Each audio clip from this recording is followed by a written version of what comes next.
로마서 3장 23절 24절 말씀입니다. 로마서 3장 23절 24절 말씀 우리 같이 한 목소리로 함께 읽겠습니다. 모든 사람이 죄를 범하였음에 하나님의 영광에 이르지 못하더니 그리스도 예수 안에 있는 속량으로 말미암아 하나님의 은혜로 값없이 의롭다 하심을 얻은 자 되었느니라. 아멘. 바울 사도가 전하는 그 하나님의 완전한 의에 이르는 길로 제시된 복음은 참으로 간단한 것입니다. 하지만 당시 사람들에게 이 복음은 이해하기 어려운 것입니다. 그래서 믿기에는 쉽습니다만 이해하기에는 어렵습니다. 사람들은 율법을 지키는 것이 아니라 예수 그리스도를 믿음으로 말미암아서 완전한 하나님의 의가 이루어진다고 하는 이 복음의 진술이 그것도 더더군다나 차별도 없이 모든 사람에게 그렇게 그 하나님의 의가 허락된다고 하는 이 말씀은 도저히 납득할 수가 없는 것이었습니다. 너무나 허황된 것 같고 너무나 부실한 것처럼 보였기 때문에 선뜻 그 복음을 받아들이기가 어려웠던 거죠. 그래서 이에 대해서 바울 사도께서 그 예수 그리스도를 믿기만 하면 예외 없이 모든 이들에게 그 하나님의 의가 주어진다 라고 했는데 그 까닭은 차별이 없기 때문이다. 하나님의 그 의, 복음이 제시하는 그 하나님의 의에는 차별이 없기 때문이다. 이렇게 말씀을 하셨습니다. 그리고 나서 왜 차별이 없는지 지금 설명하시려고 하는 것입니다. 그래서 22절의 맨 끝에 우리말 성경에는 이 문장이 좀 명확하게 구분이 되어 있지 않습니다만 바로 뒤에 22절의 끝부분에 차별이 없느니라 라고 하는 것은 바로 그 앞에 22절의 앞에 내용에 대한 이유가 바로 왜냐하면 차별이 없기 때문이다. 이렇게 된 것이라고 말씀을 드렸습니다. 그리고 이제 거기에 이어서 23절은 왜 차별이 없느냐?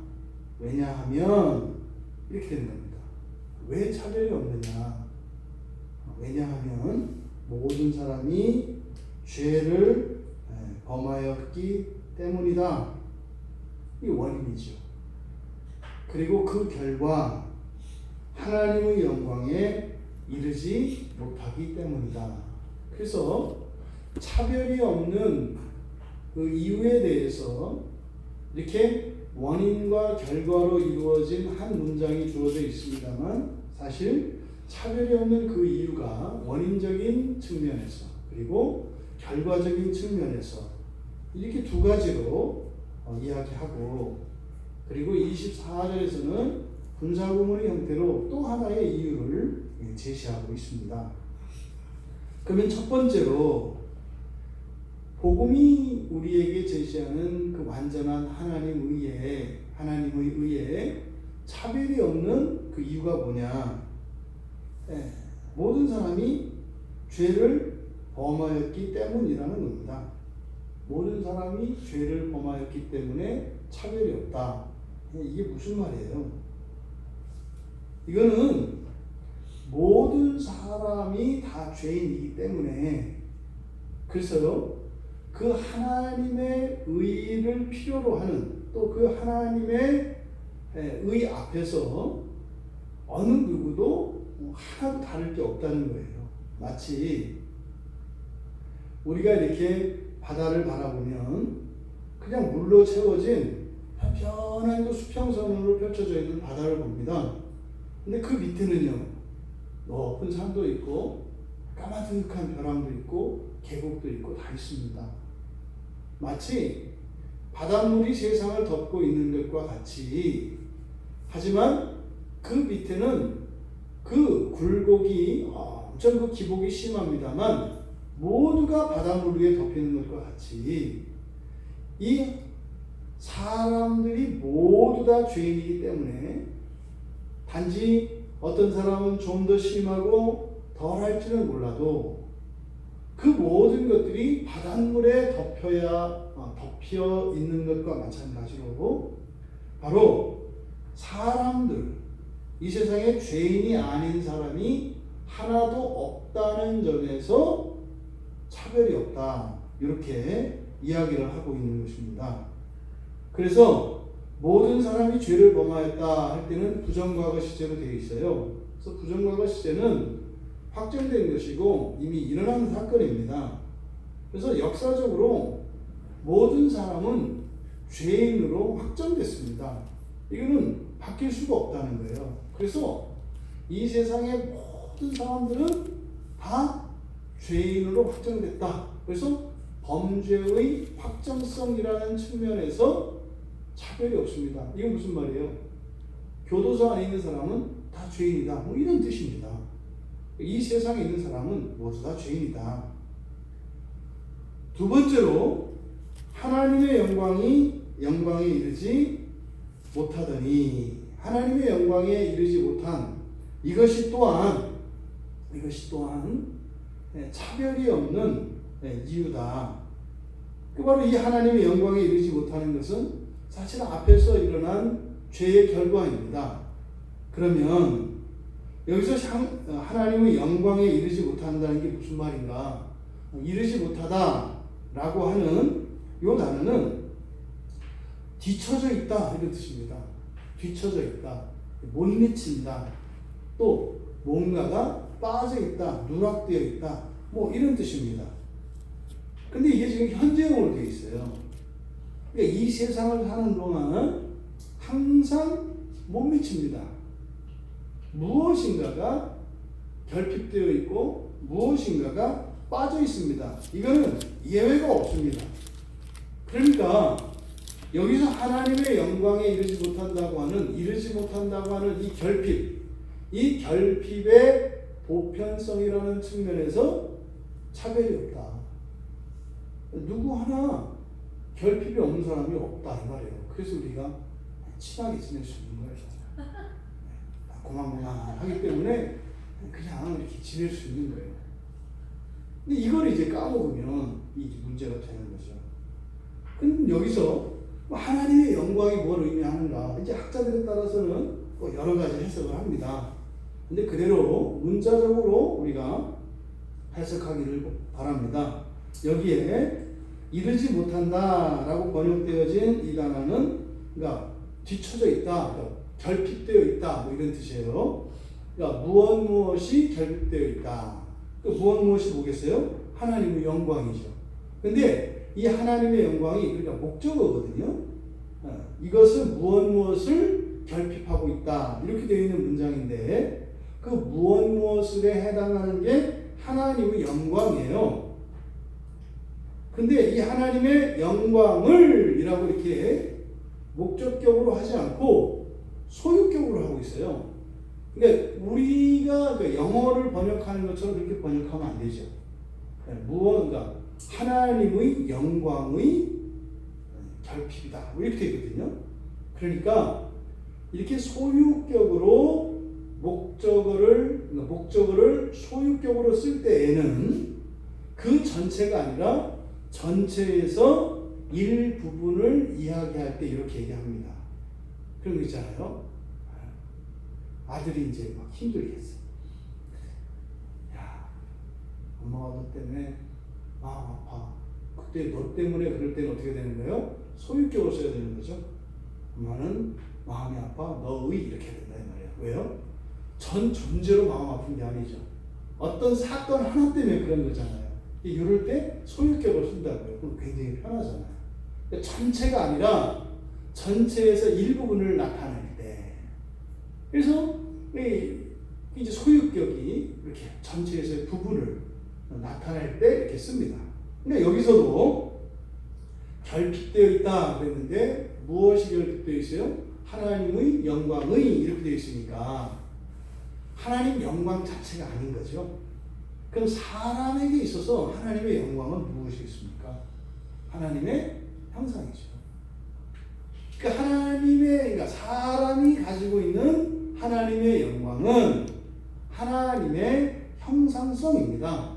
그러니까 하나님의 영광에 이르지 못하더니 라고 하는 이 말은 뭐겠어요?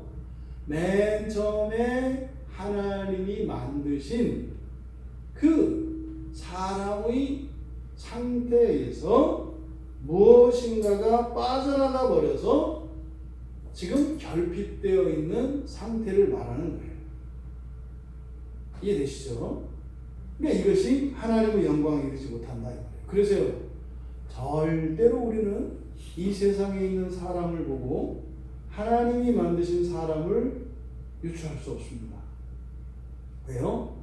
나는 오른쪽 뇌가 없고 너는 왼쪽 뇌가 없고 나는 팔이 없고 너는 다리가 없기 때문에 나와 너의 없는 것들을 합치면 그래도 안 그래도 없는데 더 없는 게 돼버려요. 심지어는 우리들이 가진 그러면 나에게 있는 것들을 합치면 다 되지 않겠습니까? 그나마 되죠. 그게 교회라고요. 그나마 되는 게. 그러니까 각자에게 있는 그 무엇을 합쳐서 예수 그리스도의 몸으로 만들어 놓은 게 교회예요. 그런데 머리 대신 예수 그리스도가 없으면 이거는 괴물이 되버리죠. 이게 신체로 비유했을 때 말입니다. 그래서 우리들이 가지고 있는, 즉 결핍이 상대적으로 좀 덜한, 우리에게 때로는 그것이 자랑이 되기도 하고 때로는 사람들로부터 부러움을 받고 인정을 받지 않은 어떤 특별한 것들을 다 모아놓는다 할지라도 우리는 완전한 그 사람, 하나님의 형상을 따라 지음을 받은 사람을 볼 수가 없어요. 그것을 우리가 볼 수 있었던 유일한 기회가 있었어요. 바로 예수 그리스도셨죠. 이 땅에 오셨던 그리스도 예수를 통해서만 그 하나님의 영광을 잠깐 볼 수 있었습니다. 그것도 온전한 게 아니에요. 잠깐. 그리고 그것을 볼 수 있었던 사람은 또 3명밖에 안 돼요. 그 변화산상에서 부활의 몸으로 우리 빛으로만 나타났거든요. 그러니까 아주 잠깐 극소수의 사람들에게만 보여줬었죠. 그러니까 여기서 하나님의 영광이 이르지 못한다라고 하는 것은 우리들에게 주는 교훈은 무엇입니까? 우리가 관계를 맺고 있는 모든 사람들을 현재의 상태 내지는 내가 그 사람과 함께 생활하며 경험하였던 과거의 어떤 것들을 통해서 결론 내리는 그 사람은 전혀 그 사람과 달라요. 사람은 자기 자신이 만들어가는 것이 아니라 하나님에 의해서 하나님의 형상대로 지음을 받습니다. 그래서 우리가 다른 사람들을 바라볼 때는 믿음의 눈으로, 이렇게 믿음의 눈이 뭐예요? 하나님의 창조를 믿는 거예요. 어떤 창조요? 사람이요. 어떻게 해요? 하나님의 형상대로요. 지금 봐서는 안진뱅이에요. 문득병자예요. 눈 멀고 귀 멀고 벙어리라고요. 그런데요, 거기에서 믿음의 눈으로 하나님의 형상대로 지음을 받은 완전한 그 하나님의 완성을 믿음의 눈으로 바라보아야 하는 거예요. 여러분 자신도 마찬가지입니다. 이것은 다른 사람들에 대해서만 적용할 것이 아니라 나 자신도 그렇게 보셔야 합니다. 근데 그것은 자랑 삼고자 하는 것이 아니라 우리가 믿음 안에서 갈무리해야 되는 인간론에 대한 바른 지식이고 바른 이해입니다. 그랬을 때 우리는요, 우리의 명예를 지키고 우리를 존귀하게 여기고 우리를 향하신 하나님의 마음을 조금 알 수 있습니다. 또 다른 어떤 사람, 우리가 보기에는 정말 형편이 없는 것 같고 인간 이하의 사람인 것 같을지라도 오히려 정말 더 더 인간답지 않은 그것이 오히려 하나님을 더 영화롭게 할 것이라고 하는 그 믿음의 눈으로 사람들을 바라볼 수가 있어야 하는 것입니다. 이 세상 어느 누구도 하나님의 영광에 이른 사람 없습니다. 만약에 이것도 안다면 그것은 참 불쌍한 사람입니다. 하나님께서 앞으로 이루실 그 영광스러운 그 구원의 완성을 알지 못하고 그 이전에 영광에 이르지 못한 그것을 만족으로 여기고 그것을 최종적인 것으로 안다면 마지막 날에 그 사람처럼 불쌍한 사람은 없게 될 것입니다. 지금 여기서 23절에서 바울 사도께서 이렇게 그 의에 차별이 없는 이유로 제시한 이 내용, 이 두 가지를 정리해 보면 그런 거죠. 모든 사람들은 죄에 대해 책임이 있다는 겁니다. 다 책임이 있다는 겁니다. 그리고 그 결과로 말미암아 모든 사람들은 존재론적으로 불완전한 상태로 살게 된다는 겁니다. 그래서 하나님의 영광에 이르지 못하는 이것이 현재형이라고 말씀을 드렸잖아요. 그러니까요, 누군가에게 문제점이 있고 단점이 있는 것은 매우 성경적인 거예요. 누군가에게 단점이 없어 보이는 것은 눈이 먼 겁니다. 성경은 그럴 수가 없다고 얘기해요. 어느 누구도 여기서 예외가 없다. 우리가 언제 그런 실수를 하나요? 나의 약점을 가지고 세상을 바라보는 사람들은 나의 약점이 없는 사람들을 위대한 사람으로 보게 됩니다. 여러분, 성경은 전인을 이야기합니다. 우리의 육체와 영혼뿐만 아니라 우리의 전인격, 더 나아가서는요, 우리의 신분과 우리의 권세, 하나님께서 언약 안에 우리에게 약속하신 그 모든 것들의 완전한 회복을 이야기합니다. 사람을 높이 볼 것도 아닙니다. 사람을 낮춰볼 것도 아닙니다. 나 자신을 그렇게 자랑스럽게 여길 것도 아닙니다. 또 나 자신을 그렇게 비참하게 또 열등감을 가지고 생각할 것도 아닙니다. 우리가 가져야 되는 바른 인간에 대한 인식은요, 있는 그대로의 장직함입니다. 크고 작은 그 상대화시키는 것이 아니라 절대적으로 하나님의 구원의 손길이 필요한, 하지만 반드시 그것이 성취되어질 것이라고 하는 믿음 안에서 바라보는 인간에 대한 시각이 바른 시각입니다. 사실은 여기가 우리 신앙의 출발점입니다. 여기가 출발점입니다. 하나님께서 나를 고쳐주실 것을 믿고 나를 날마다 새롭게 해주실 것에 대한 기대를 가지고 하나님의 말씀에 귀 기울이며 또 그 말씀을 따라 순종하며 나아갈 때 또 그것이 나뿐만 아니라 다른 모든 사람들에게도 그렇게 일어나기를 기도하고 또 그렇게 될 것을 믿으며 기다려주며 나아갈 때 놀라운 생명의 역사가 지금도 끊임없이 우리 몸 안에서 일어나는 세포분열과 같이 계속 일어나게 되는 것이죠. 여러분, 하나님의 구원의 손길을 조금도 두려워하거나 조금도 꺼려하지 마시고 받아들이시기 바랍니다.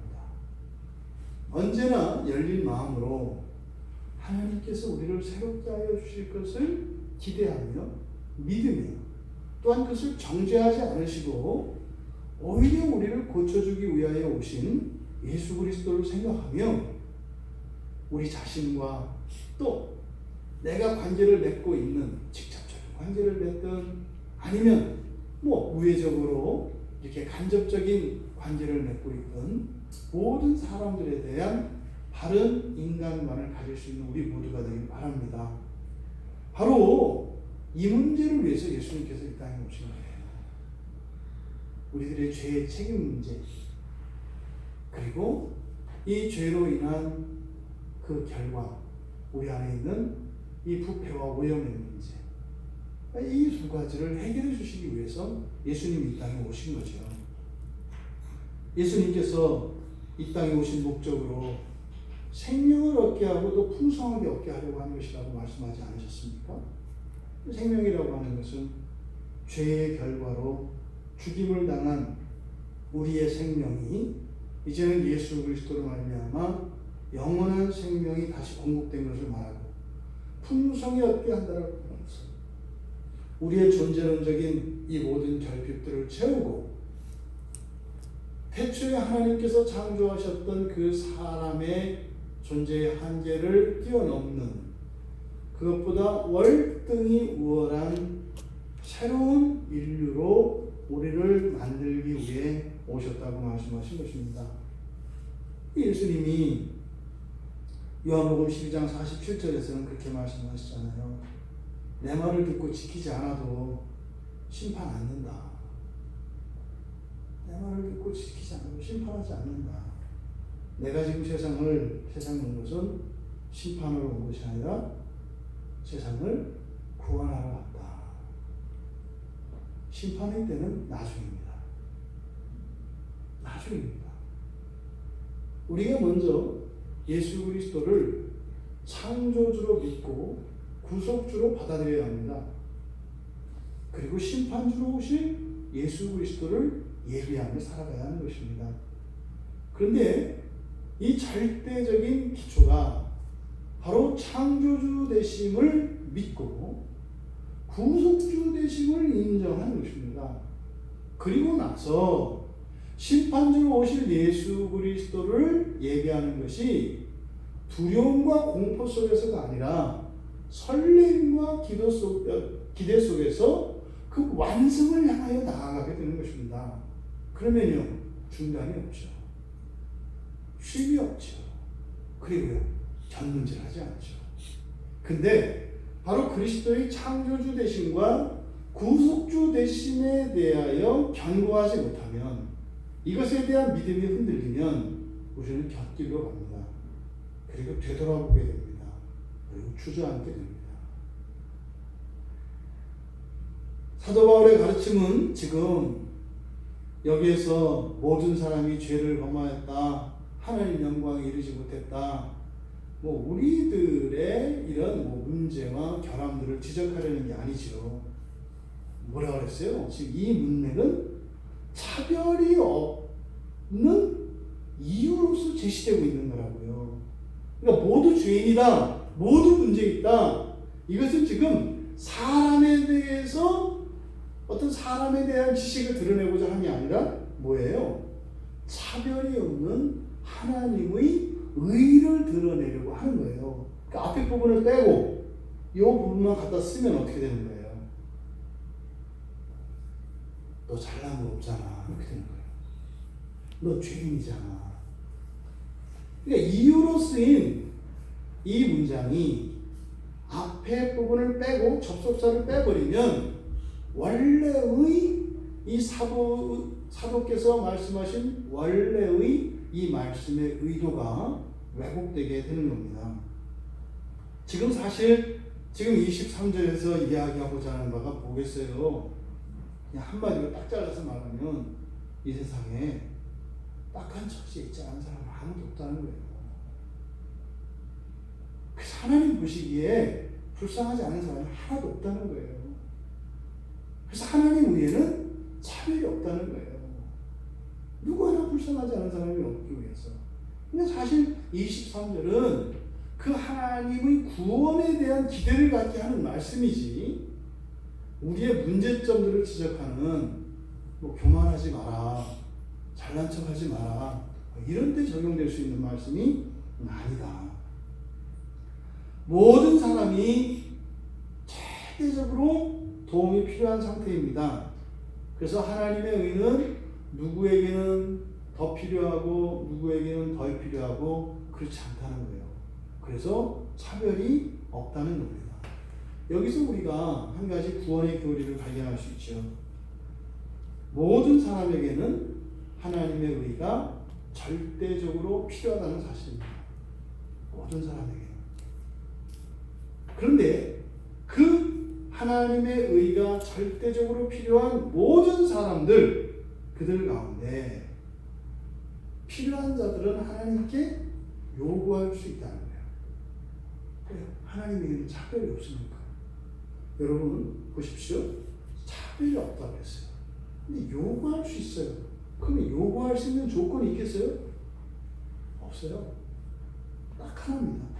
필요를 느끼는 겁니다. 필요를 느끼면 그것을 요구할 수 있어요. 그 사람의 무엇이 요구하는 근거가 되지 않습니다. 그러니까 다 구할 수 있다. 누구나 다 구할 수 있습니다. 그리고요, 그렇게 필요한 자가 요구하면 하나님께서는 어떻게 하신다는 거예요? 주신다는 거예요. 누군 주고 누군 안 주고 그런 거 없다는 거예요. 하나님은요, 부족한 모든 사람들에게 후히 주시고 또 꾸짖지 아니하시는 하나님이십니다. 절대로 하나님은 하나님께 무엇을 구한다고 해서 그것을 가지고 꾸짖지 않습니다. 꾸짖지 않는 정도가 아니라 내가 구하는 것보다 더 넘치게 주시는 하나님이십니다. 이게 하나님, 우리 하나님의 성품입니다. 그래서 하나님께 구하면 주십니다. 또 주시면 우리가 받게 될 것이고, 받으면요, 요한복음 16장 24절에서는 기쁨이 충만하게 될 것이다 이렇게 얘기합니다. 기쁨이 충만하게 될 것이다. 거기서 바울 사도는 한 걸음 더 나아갈 것을 서신서에서 이야기합니다. 곳곳에서 그렇게 자신이 하나님의 의에 대한 의가 절대적으로 필요한 존재인 것을 깨닫고 차별이 없는 하나님의 의를 또 꾸짖지 아니하시고 반드시 주시는 하나님 앞에 구할 때 그것이 주어지는데, 더 나아가서 자기의 유익을 넘어 남의 유익을 위하여 구하라고 이야기합니다. 특별히 고린도전서 10장에 24절과 33절에 그렇게 살아라. 남의 유익을 구하면서 살아라. 그리고요, 나도 그렇게 살았다 이렇게 얘기합니다. 이게 무슨 말이겠어요, 여러분? 나는 처음에 나만 위해서 살았는데 그것도 없어가지고 내가 죽을 고생을 하다가 다메섹에서 예수님 만나고 그걸 내가 얻을 수 있는 길, 복음을 받아들였다. 그래가지고 과거에 율법 아래 살 때는 누리지 못했던 것을 아주 충분히, 아주 풍성하게 누렸다. 근데 누리다 보니까 더 큰 게 있더라. 이게 뭐예요? 다른 이들을 위해서도 내가 하나님께 구할 수 있다는 놀라운 사실을 깨달았다. 너희들도 그렇게 살아라. 내가 살아보니까, 야, 이거는 율법에 사는 삶, 그것을 능가하는 복음 안에 사는 삶, 그것을 능가하는 것이 다른 이들의 유익을 위하여 구하는 삶이더라 라고 이야기합니다. 그래서 에베소서 6장 18절에서도 에베소 교인들한테 그렇게 얘기한다고요. 여러 성도를 위해서 구해라. 여러분, 우리가 한 번도 이렇게 필요 없는 적은 없어요. 무엇이든지 어떤 것이든 필요한 게 있습니다. 그런데도 우리는요, 다른 이들을 위해서 구하잖아요. 나와 직접적으로 상관이 없는 이들을 위해 기도하잖아요. 이게 얼마나 놀라운 일인지 아십니까? 여러분, 우리가 평생 가보지도 못한, 밟아보지도 못한 그 땅과 그 민족과 그 사람들을 위하여 기도할 수 있다는 이게 얼마나 놀라운 겁니까? 이게 그냥 뭐 이렇게 정신적인 어떤 만족이고 그런 겁니까? 아닙니다. 우리가 기도할 때 하나님께서 그것을 이루어 주시거든요. 그 땅을 향해, 그 민족을 향해, 또 그 사람들을 향해서 하나님께서 천군천사들을 보내주셔서 그걸 이루시거든요. 그럼 우리가 열매를 따먹지 못할 수 있어요. 근데 그걸 믿음으로 볼 수 있죠. 놀라운 일이죠. 이게 사실은 사도 바울이 이야기한, 말씀한 남의 유익을 위하여 구하며 살아가는 삶의 영광이 무엇인지 그리스도인들은 사실은 어렴풋하게 알고 있습니다. 근데 그거를 실감하지 못하는 거죠. 그 차이죠. 다만 구할 때 구하는 조건이 있습니다. 예수님께서 요한복음 15장 7절에서 말씀해 주신 이 중요한 내용입니다. 뭐예요? 너희가 내 안에 거하고 예수 안에 있어야 돼요. 예수 안에. 예수 안에 거해야 돼요. 그리고요. 내 말이 너희 안에 거하면 이 같은 말이거든요. 너희가 내 안에 거하는 것이나 내 말이 너희 안에 거하는 것 이거는 같은 말입니다. 사실은요. 지금 우리가 이런 죄의 책임 아래 있고 또 결핍 가운데 있고 하나님의 의가 절대적으로 필요하고 또 우리가 필요해서 구하면 하나님이 채워주시고 이게 결과적으로는요. 어디를 향해서 가요? 연합을 향해서 갑니다. 연합을 향해서 가요. 의, 선, 이런 모든 개념들은 결국은요. 하나님과의 연합으로 합쳐져요. 근데 죄 가운데 있는 사람들이 착각하는 게 있어요. 그 바깥에서 그걸 누리려고 해요. 다 좋은데 예수님하고 있으면 좀 불편하니까 예수님 좀 옆에 계시고 우리끼리 따로 이쪽에 있을 테니까 의롭게 돼서 그러니까 주님은 영광 중에 계시고 우리 같은 소시민들은 이쪽에 모여 살고 자꾸 이렇게 예수님하고 분리하려고 하는 거죠. 불가능한 겁니다. 그리고 그것이 의라는 게 뭔지를 모르는 거예요. 그리고 구원의 목적이 무엇인지를 모르는 겁니다. 하나님과의 연합이 그래서 보통 우리가 하나님 나라에 들어간다 이렇게 얘기합니다. 또 우리 안에 하나님 나라가 임한다 이렇게 얘기합니다. 이 두 가지 차별이 없는 그 이유를 통해서 예수님의 사역과 또 그렇게 의를 통해서 결과적으로 최종적으로 목표하는 것이 무엇인가를 우리가 살펴봤습니다.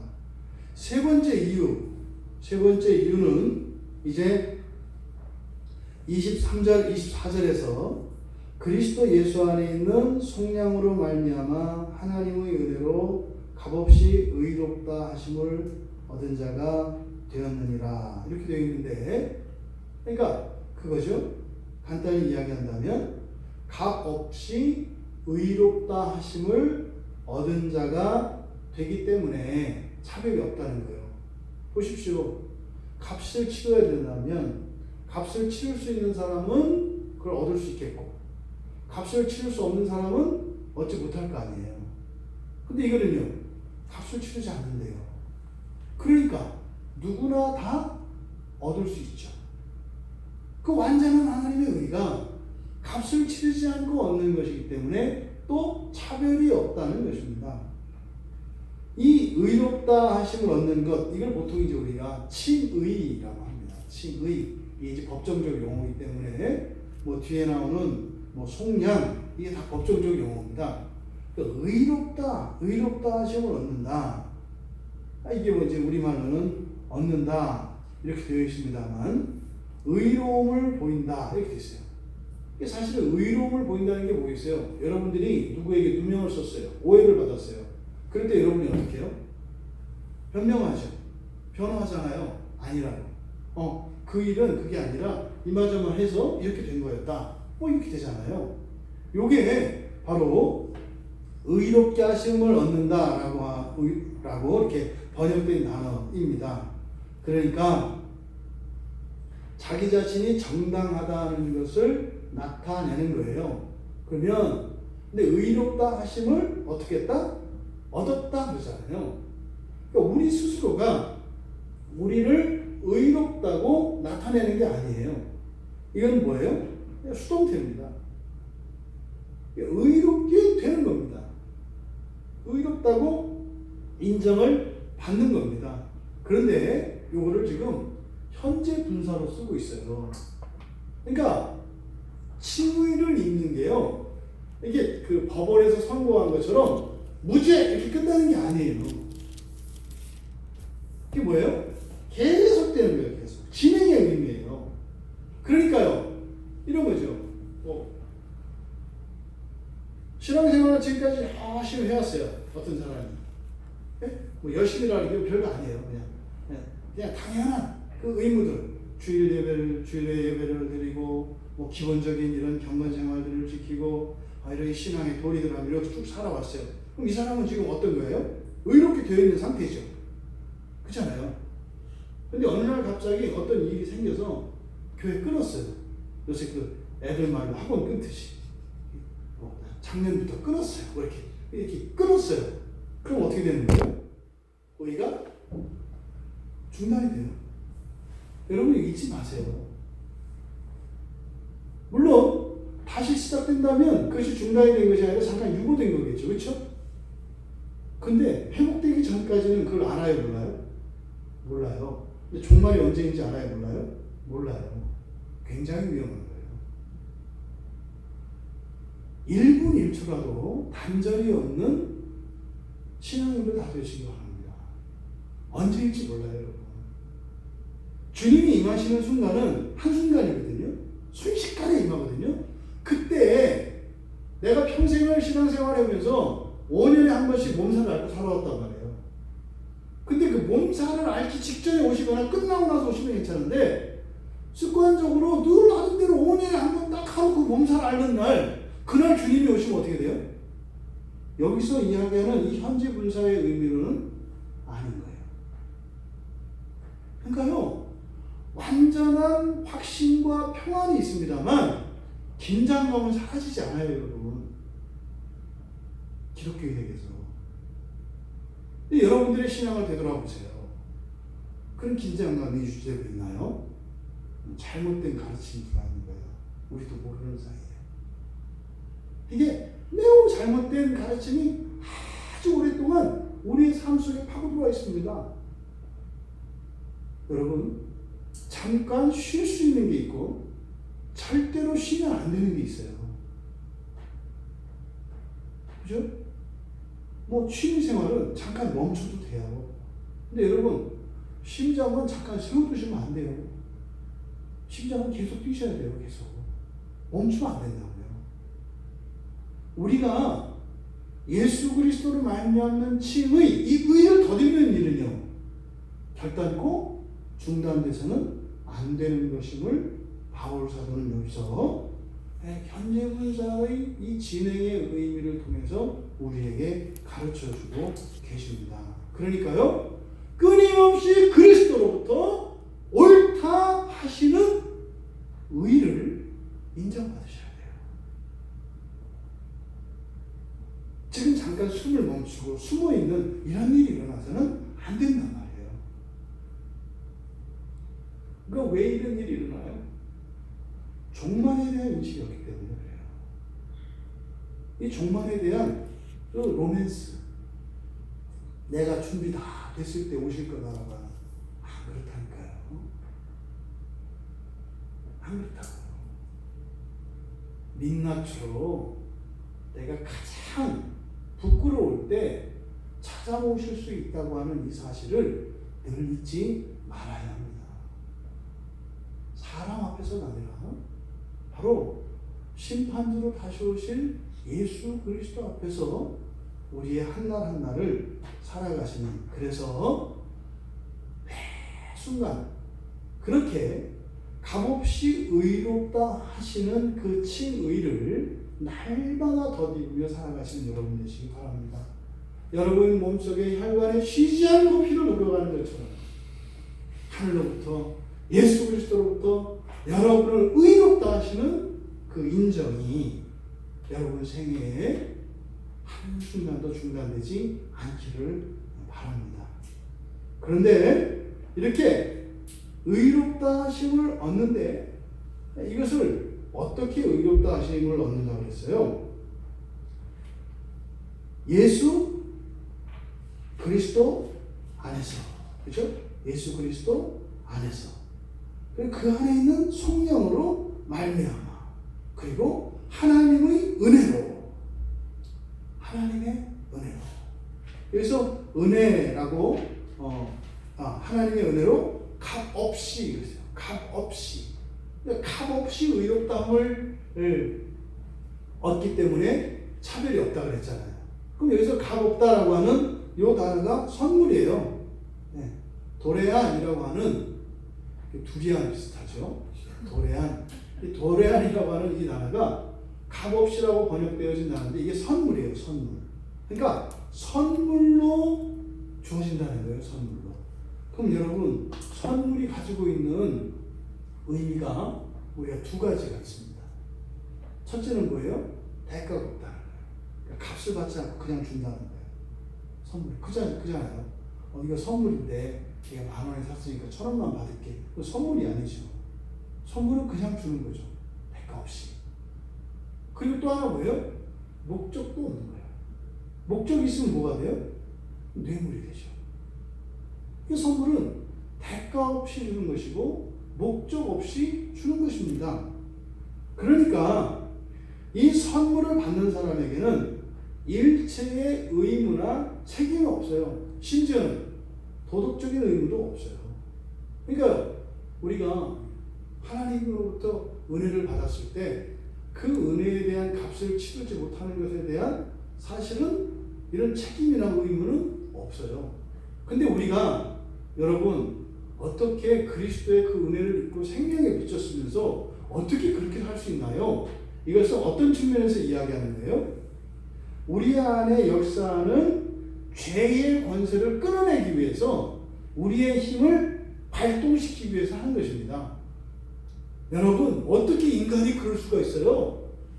그럼 죄 받죠? 죄 받는 게 아니에요. 이미 죄 받고 있는 거죠. 죄 안에 살아가는 거죠. 그래서 죄의 사슬을 끌어내기 위해서 촉구하고 강력하게 권고하라고 이야기하는 것이지 선물로 주어지는 것이기 때문에 이 다음에 예수님 앞에 가서 구원을 받을 때 너 옛날에 내가 줬는데 안 했지 이런 벌은 없다 이 말이에요. 그런 건 없어요. 그래서 이 선물로 받는 이 의라고 하는 것이 선물로 받는 것이다 라고 하는 이 특성을 나타내고 있습니다. 근데 여기서 중요한 것은 뭐다? 선물로 받는다는 것과 함께 더욱 중요시하는 것은 우리가 어떻게 해요? 지속적으로 계속 주어지는 것이라는 거예요. 지속적으로 계속. 그러니까 어떻게 해요? 선물을 어떤 때는 받고 어떤 때는 안 받고 이러면 안 된다 이 말이에요. 안 되는 의미가 뭐예요?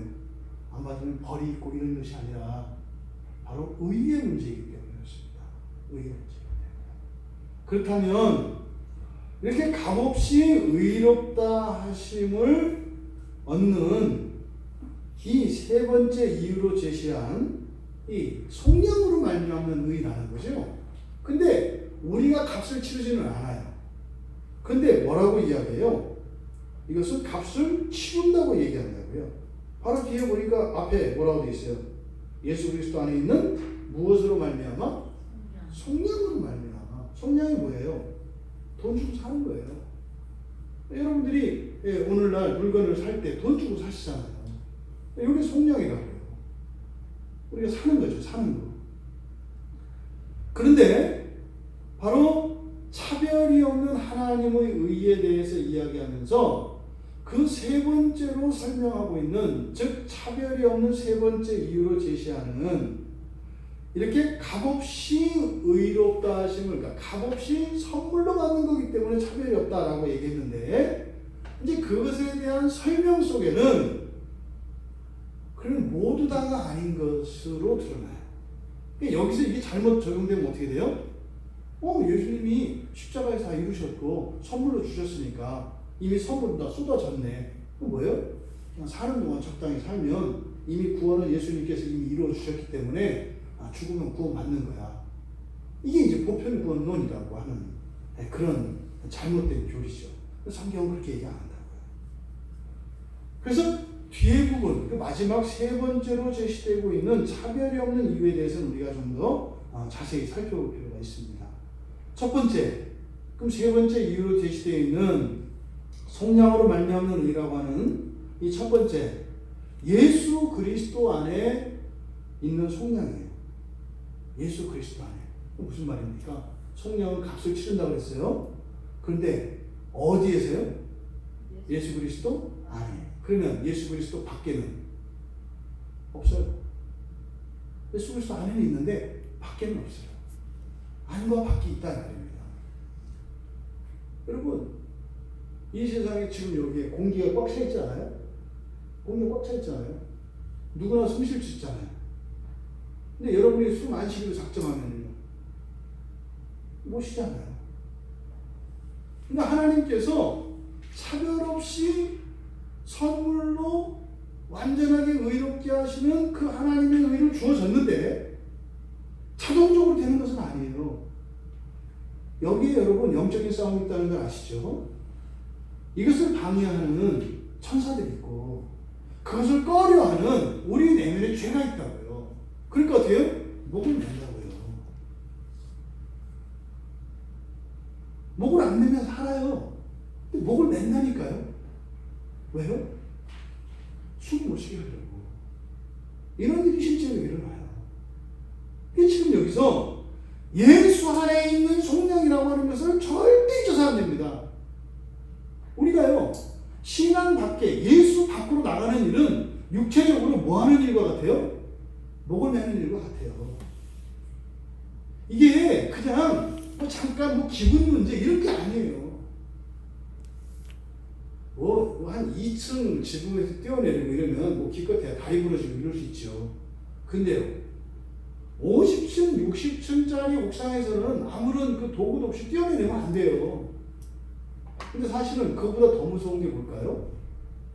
예수 밖으로 나가는 거예요. 영혼의 관점에서 보면요, 예수 밖으로 나가는 것이 50층, 60층 옥상에서 뛰어내리는 것보다 훨씬 더 위험합니다. 왜요?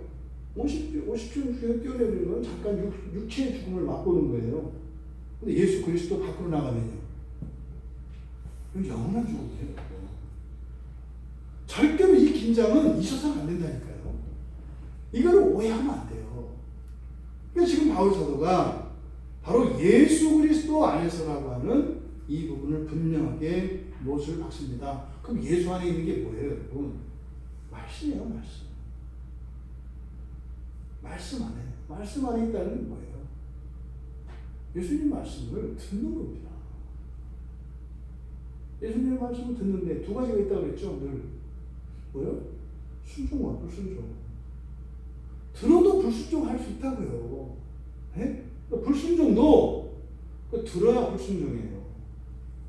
뭐 귀뚱으로라도 들어야 이게 불순종인지 순종인지 알지. 근데 뭐예요? 순종도 없고 불순종도 없어요. 여러분, 심각한 문제예요. 이거는 순종과 불순종의 문제로 보는 게 아니라 뭐예요? 나의 문제로 본다고요, 사람들이. 현실의 문제로 봐요. 이게 순종과 불순종으로 보는 게 아니라. 그러니까 하나님의 말씀을 하나님의 말씀으로 보는 게 아니라 뭐예요? 사람의 소리를 듣는다고요. 의견 충돌로 생각하고요. 다른 생각이라고 생각한다고요. 안 들리는 거예요. 예수 밖에 있는 겁니다. 어떤 경우에도 예수 안에 있어야 합니다. 그 안에서 불순종으로 말미암아 마음도 아프고 괴롭죠. 하지만 반드시 우리는 순종의 길로 가게 돼 있어요. 윽박지르는 방식이 아니라 인격적으로 하나님이 반드시 순종의 길로 우리를 인도하신다고요. 그런데요, 예수 안에 있지 않으면요, 감정이 움직인다는 거예요. 감정이 움직여요. 그냥 이렇게 예수님의 말씀으로 듣는 게 아니라 인간관계를 풀고 자기의 감정의 문제를 풀어요. 좋고 싶고. 이게 예수 밖에 있다는 게 여러분, 그냥 뭐 교회 안 나오고 이런 정도가 아니에요. 꾸준히 교회 안에 들어오면서도, 교회 안에 있으면서도 예수 밖에 있을 수 있어요. 왜요? 하나님의 말씀을 듣지 않으면 예수 밖에 있는 거예요. 그럼 어떤 일이 일어날까요? 변화가 일어나요. 변화가 일어나요. 말씀드렸죠? 예수 안에 있으면 반드시 변화가 일어나게 되어 있어요. 아주 일관된 건 없어요. 다 변화가 되어 있어요. 예수 안에 있으면. 예수 밖에 있으면 절대로 안 일어납니다. 5년 뒤에 만나보세요. 그대로예요. 5,000년 뒤에 그대로예요.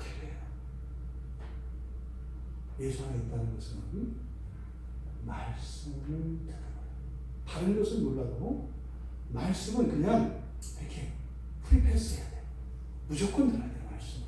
하나님의 말씀으로. 은혜는 모두에게 주어집니다. 하지만 하나님의 말씀을 듣는 자들에게, 또한 특별히 순종하는 자들에게, 그렇게 자발적으로 순종하는 자들에게 그 은혜가 더하여지죠. 불순종할 때는 계속 은혜가 눈앞에서 왔다 갔다 합니다. 괴롭습니다. 근데 그것도 없으면 마음 편하단 말이에요. 왔다 갔다 하는데 이게 이제 안 하니까 이게 주는 거예요. 그래서 결국 어떻게 돼요? 알아서 순종하게 돼요. 근데 그게 자발적인 거죠. 그렇다면 이 속량으로 말미암는 의는 예수 안에 있는 것인데, 두 번째로는 그 도구가 그의 은혜라는 거예요. 이 의가 주어지는 도구가 은혜라는 거예요. 예수의 말씀을 듣고 자발적으로 순종하는 것은 능동적인 거죠. 그렇잖아요. 우리가 뭔가 하는 거잖아요. 하지만 은혜가 있어야 그 순종도 가능한 것이기 때문에 이 의의 도구는 오직 은혜입니다. 여기서 은혜가 있어야 순종이 가능하다는 것은, 내가 지금 순종하지 못하는 것은 은혜가 없는 거니까 은혜가 올 때까지 불순종하고 기다려야 되는 거구나, 이 얘기가 아니에요. 그 얘기가 아니라 은혜는 주어졌는데 받아들이지 않는 거, 이걸 지금 얘기하는 거지. 받아들여야 된다고 말하는 거지, 순종을 하나님의 은혜로 한다 이렇게 생각하면 안 된다고요. 하나님, 저는 하나님 말씀대로 못하겠어요. 은혜가 없나 봐요. 은혜로 나를 바꿔주시옵소서. 난 네가 무섭다. 그런 의미가 아니거든요. 네? 은혜는 주어진 것을 순종함으로 받아들인다는 거죠. 그렇잖아요. 그 어린아이, 철부지 밥 안 먹는 아이들, 딱 그거란 말이죠. 네? 밥상머리에 앉아있지 않고 막 뛰어다니는 아이들, 우리 집사님 어떤 그 아들님이 옛날에 그랬대요. 막 쫓아다니면서 막 먹이잖아요. 이 녀석이 밥 한 숟가락을 먹으려면 30분, 40분 걸리는데, 30분, 40분에 참새 입 벌리듯이 한번 딱 벌려주고, 딱 해주고서 지가 인심 쓸 것처럼, 그 얘기가 아닌 거죠. 네? 엄마가 밥 안 주고 밥상 치우기로 하면 지가 한번 입 벌려봐야 아무것도 안 들어가잖아요. 그래서 이 복음으로 말미암아, 이 속량으로 말미암는 이 의는, 의의 도구는, 의를 얻는 도구는 오직 뭐다? 은혜다. 이걸 잊지 말아야 한다 말이에요. 근데 그것을 누리는 것이 이제 우리의 순종인 거죠. 절대 우리의 순종은요, 우리의 경건의 실천과 이런 것들은 우리의 어떤 의가 되거나 공로가 되거나 무슨 이게 도구 수단이 아니에요. 이게 말도 안 되는 얘기죠. 말도 안 되는 얘기. 네? 엄마가 용돈을 줬더니 갖고 나가면서 내가 참 돈 써줬다, 이런 게 어디 있어요. 돈 쓰느라고 애썼다, 말도 안 되는 거죠. 내가 오늘 나가서 외출 안 하고 돈 안 썼으면 이 돈이 지금 그대로 있지 않겠어, 이렇게 따지는 것 같은 게 뭐예요? 마치 우리들의 어떤 경건과 이런 열심들이 마치 우리에게 임한 그 은혜를, 그 의를 우리가 누리는데 기여한 것 같다. 우리 세상의 삶에는 정말 그렇게 절대로 적용하지 않는 사람들이 이상하게 하나님과의 관계에서만 그렇게 적용을 해요. 말도 안 돼. 세 번째로는 과정이 있다는 거예요, 여러분. 네? 그냥 선물로 값없이 그냥 받아요. 그죠? 값을 치르지 않고. 근데 반드시 그 과정을 치른다고요. 무슨 과정? 계산 과정. 누가 계산을 한다고요. 누가 계산을 했다고요. 근데 죄에 대해서는 반드시 값이 치러져야 돼요. 또 그 죄값만 치러지는 게 아니죠. 형벌을 받아야 되고, 또 뭐예요? 그 죄로 말미암아 결과되어진 우리들의 결핍의 문제, 불완전의 문제, 이걸 회복시켜야 되는 일이 반드시 누군가에 의해서 이루어져야 한다고요. 그러니까 그것이 여기서 이야기하는 속량이죠. 속량. 바로 예수 그리스도께서 속량하셔서, 이 속량이라고 하는 과정을 거쳐서, 속량의 과정이 뭐예요? 예수님의 이 지상생이에요. 예수님의 비하.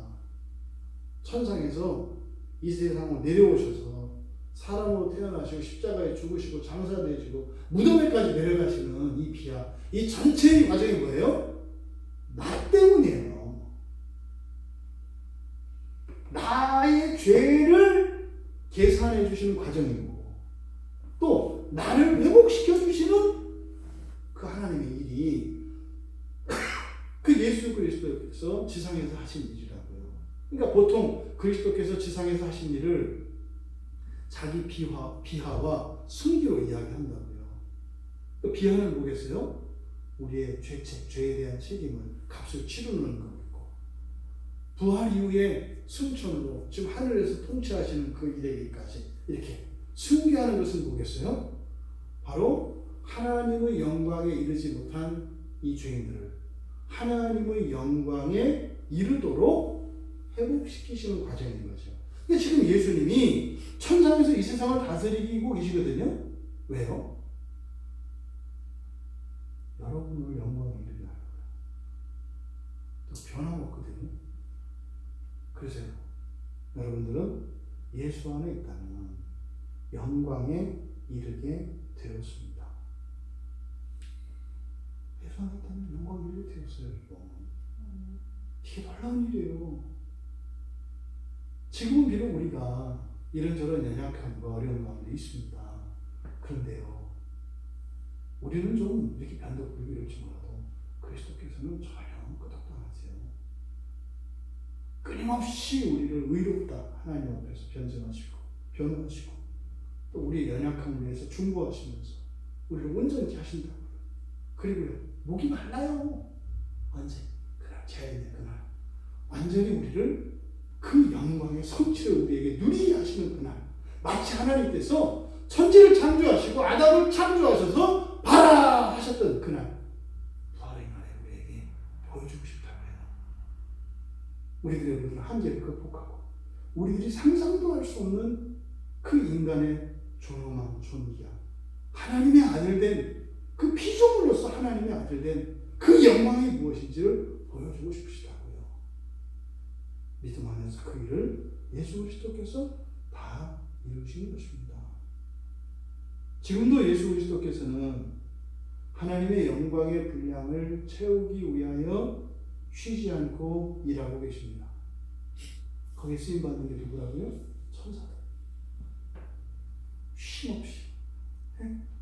우리가 자고 있을 때라도 악몽 꾸지 못하도록 착한 천사들이 와서 이렇게 이왕이면 좋은 꿈, 아니 꿈꾸지 말고 그냥 깊은 잠 자기. 그럼 또 이 귀신들은 와서 어떻게 있어요? 악몽에 시달리고 밤잠 못 자게 하고 이런 것들이 분명히 영적으로 일어나는 거예요. 쉬지 않고 그 하나님의 영광에 이르게 하시는 일을 위하여 애쓰고 계시는 주님을 우리가 기억합시다. 그리고 오늘 성경의 말씀과 같이 의롭다 하심을 얻은 자 되었느니라. 뒤에 사도께서 이제 앞으로 이야기할 내용들은 되지 않은 것 같은 얘기들을 계속해요. 그 뭐예요? 너희들 아니다, 가짜다 이 얘기하는 게 아니라 뭐겠어요? 바로 의롭게 하심을 얻은 자 된 자들에게 그 하나님의 영광의 회복을 위하여 일하시는 예수 그리스도의 통치에 함께 참여하게 하는 것이죠. 근데 그것이 우리들 개인적인 일이지만 그것은 동시에 뭐다? 우주적인 일이다.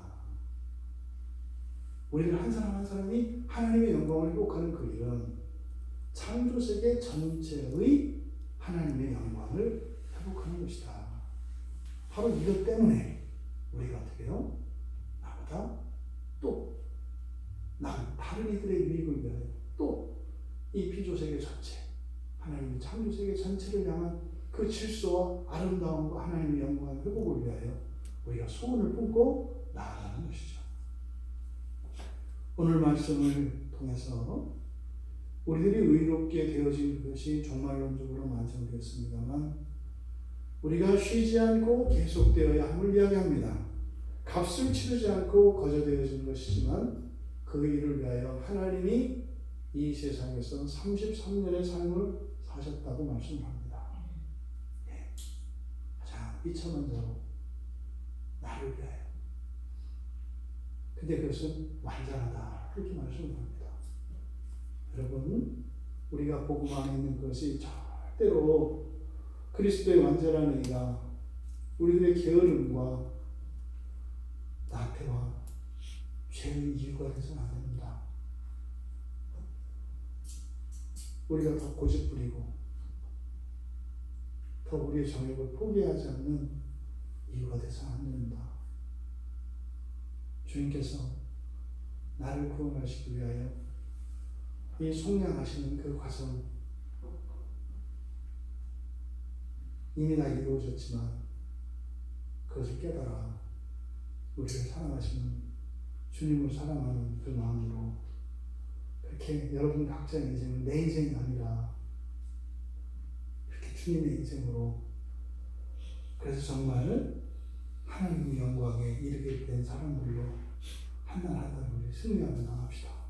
쉽지 않습니다. 어려움이 있습니다.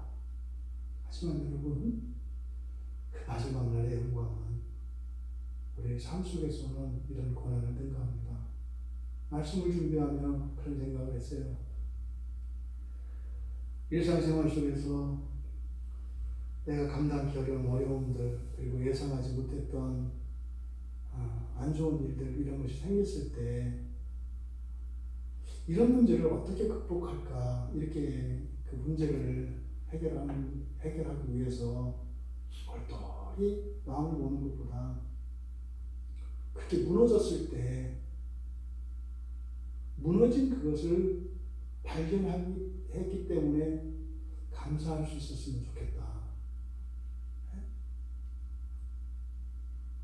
나의 삶 속의 환경에 이런 변화로 인해서 내가 너무 힘들고 아프고 마음이 많이 넘치는데